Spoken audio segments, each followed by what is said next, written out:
Shalom, saudara dikasihi Tuhan. Hari ini kita akan merenungkan firman Tuhan yang terdapat di dalam 1 Korintus pasal 16 ayat 13 sampai 14 dengan tema kasih sebagai fondasi kekuatan hidup orang percaya. Saudara yang dikasihi Tuhan, di zaman sekarang hidup penuh tekanan, persaingan dan kekhawatiran. Banyak orang Kristen merasa harus jadi kuat supaya bisa bertahan. Tapi kalau kekuatan itu muncul dari ambisi atau rasa takut, seringkali justru membuat kita keras hati, bahkan bisa menyakiti orang lain. Paulus menulis kepada jemaat Korintus agar mereka waspada, teguh dalam iman, bersikap dewasa dan kuat. Paulus juga menambahkan satu hal penting, lakukanlah segala pekerjaanmu dalam kasih.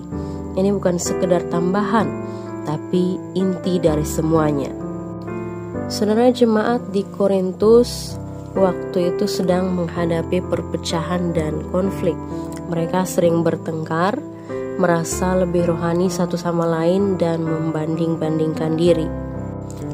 Paulus tahu bahwa punya iman yang kuat saja tidak cukup jika jemaat tidak memiliki kasih. Demikian juga kita umat Tuhan. Kadang kita bisa begitu yakin dengan kebenaran, tapi lupa untuk tetap lembut dan sabar kepada orang lain. Kita bisa benar dalam hal ajaran, tapi salah dalam sikap hati. Saudara, kasih bukan tanda kelemahan. Kasih adalah kekuatan yang sesungguhnya karena berasal dari Allah sendiri.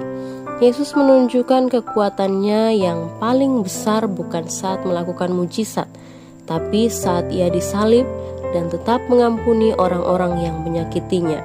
Itulah kasih yang mengubah dunia.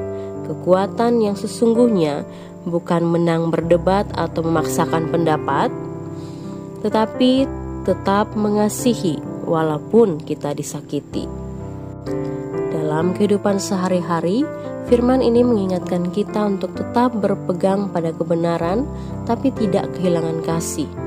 Di rumah, di kantor, bahkan di media sosial, kita harus ingat bahwa cara kita menyampaikan sesuatu sama pentingnya dengan apa yang kita sampaikan. Dunia sudah cukup penuh dengan konflik dan perpecahan, kemarahan dan kebencian. Orang Kristen dipanggil untuk tampil beda, kuat dalam iman dan pengajaran, tapi penuh kasih. Saudara yang dikasihi Tuhan, Tuhan mau kita kuat supaya bisa jadi berkat, dan itu hanya mungkin jika dasar hidup kita adalah kasih. Tanpa kasih, semua usaha kita tidak berarti di mata Tuhan. Mari kita tetap berjaga-jaga dan teguh dalam iman, tapi jangan lupa untuk melakukannya dengan kasih. Kekuatan tanpa kasih bisa membawa kehancuran, tapi kekuatan yang dibangun di atas kasih bisa menyembuhkan dan membawa terang bagi banyak orang. Itulah kekuatan yang Tuhan inginkan dari kita. Amin. Tuhan Yesus memberkati.